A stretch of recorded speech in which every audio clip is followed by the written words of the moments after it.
कुछ मदद करूं? दवाई वगैरह कुछ लाऊं?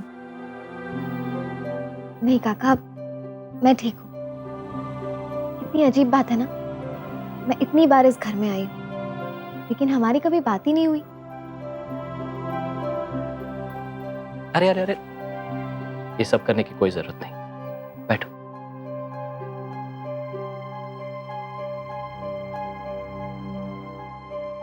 आस्था, मेरा मानना है कि घर की बेटी और बहू की जगह पैरों में नहीं, दिल में होनी चाहिए। और मैं बता नहीं सकता हूं कि मैं कितना खुश हूं कि तुम इस घर की बहू बनने वाली हो। लगता है जो सपना इस घर के लिए मैंने देखा है, उसे तुम पूरा करोगी।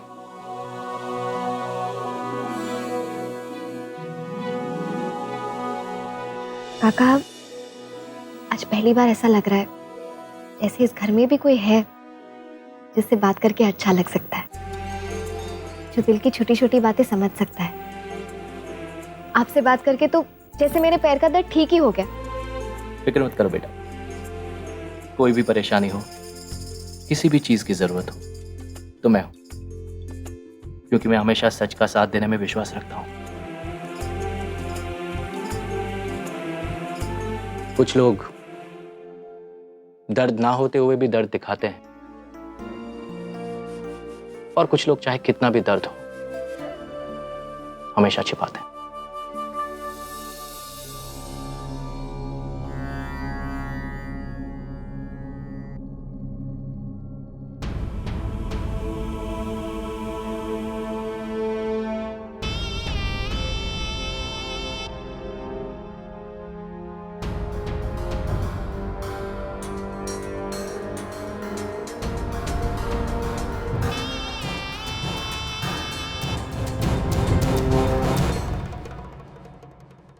आस्था, तुम यहाँ क्या कर रही हो? मेरे साथ चलो ना, वो पूजा खत्म हो रही है ना, तो प्रसाद बांटने में जरा मदद कर। जी काका। चल संभाल के।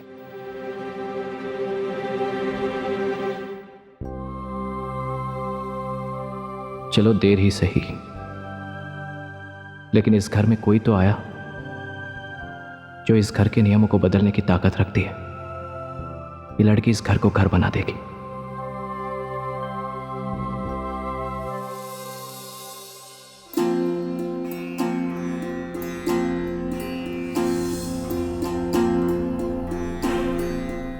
कालिंदी,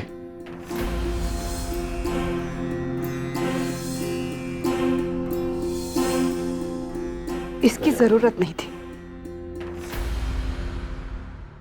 रानी,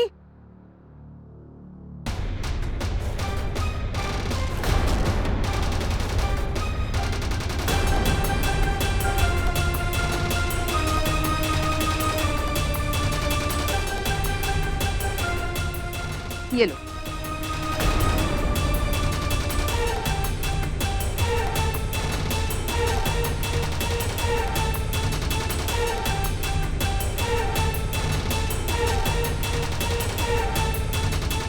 और रानी, ऊपर से लोगों को देने का सामान लेके आओ।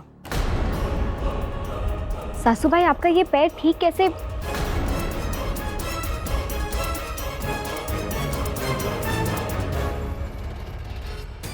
औरतें अगर अपना दर्द लेकर बैठ गई तो पूरा घर बैठ जाता है।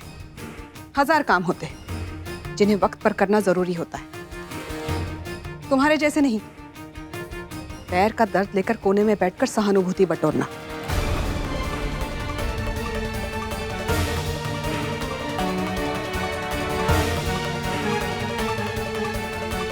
सोजल,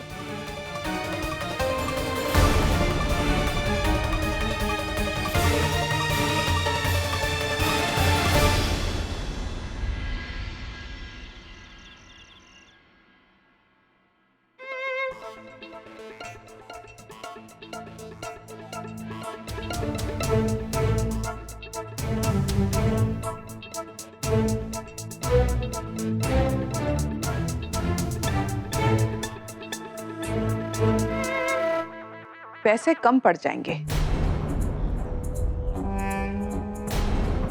और तू? आप कहे तो आपकी वापसी की टिकट भी करवा देती हो, काफी काम होगा आपको, नहीं?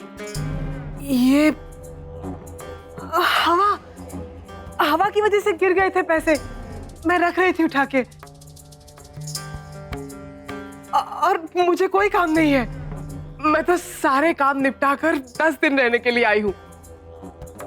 शिलोक की शादी भी है ना, शादी वाले घर में कितने काम होते हैं, आखिर मेरा भी तो कोई फर्ज है। सोजल,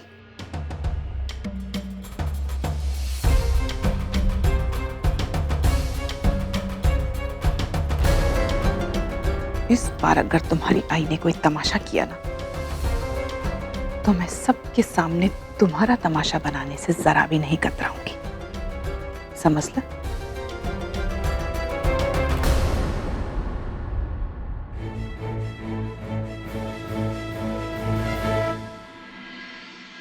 अरे आस्था का फोन है, आओ जल्दी से। हाँ आस्था बेटा। सुमन आंटी, हैप्पी दिवाली। जीती रहो। तुम्हें भी दिवाली की बहुत बहुत शुभकामनाएं। सब साथ में बोलेंगे 1 2 3 हैप्पी दिवाली। आप सबको मेरी तरफ से ढेर सारी शुभकामनाएं।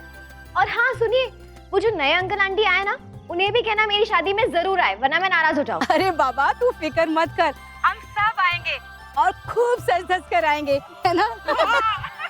Happy Diwali, bye bye. Anjali ji को समझना तो मेरी बस की बात नहीं है, बहुत ही अजीब है वो। क्यों? ऐसा क्यों कह रही हो तुम? देखा नहीं आपने, पूजा में अपने पति के साथ बैठने से मना कर दिया। ऐसे नाराज हो रही थी जैसे पता नहीं क्या हो गया हो। मुझे तो अब डर लगने लगा है उनसे। देखो कालिंदी, हमारी बेटी को अब उन्हीं के साथ रहना है, उसी घर में जा रही है हमारी बेटी, तो बेहतर होगा कि अपना ये डर भुलाकर तुम आस्था को इस लायक बनाओ कि वो अंजलि जी का दिल जीत सके, उन्हें खुश रख सके। हमारी बेटी पूरी तरह से लायक है, सर्वगुण संपन्न है हमारी बेटी। उन बड़े लोगों में ही तमीज नहीं है। कैसे वो स्टूल उठाकर पटक दिया था अंजलि जी ने। मुझे तो लगता है उन्होंने जानबूझकर आस्था को निशाना बनाया है, ये भी देखने की कोशिश नहीं की कि आस्था को चोट लगी है भी या नहीं। संस्कारों की दुहाई देती है, खुद तो किसी से बात करने का सलीका नहीं है। पता नहीं उस घर में जाकर आस्था क्या करेगी और कैसे करेगी। मेरी तो समझ में नहीं आ रहा कि आस्था को मैं कैसे समझाऊं, क्या सिखाऊं।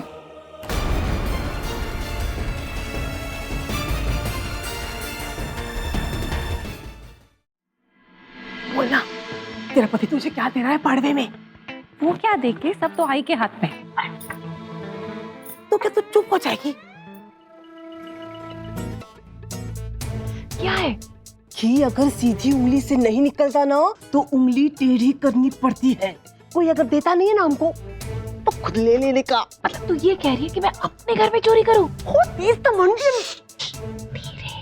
एक समझती है। आई, तू अपनी आदतें सुधार ले। तू जानती है ना मेरी सासू माँ कैसी है, क्यों मरवा रही है? सोजल, ओए, यहाँ क्या कर रही हो? याद नहीं, आज पाड़वे के दिन अपने पति को तिलक करके लंबी उम्र की कामना करते हैं। जाओ, मैं साहिब को तिलक करके आती हूँ। हाँ अंजलि जी, जाइए जाइए। आज तो समझी जी आपको पाड़वे की कोई खास गिफ्ट देंगे नहीं? काय तू पण? जा तू पण जा, त्याच्याकडे मग काहीतरी जा। हो, मैं भी भरत से ना कुछ अच्छा सा गिफ्ट लेके रहूंगी। शाबाश शाबाश।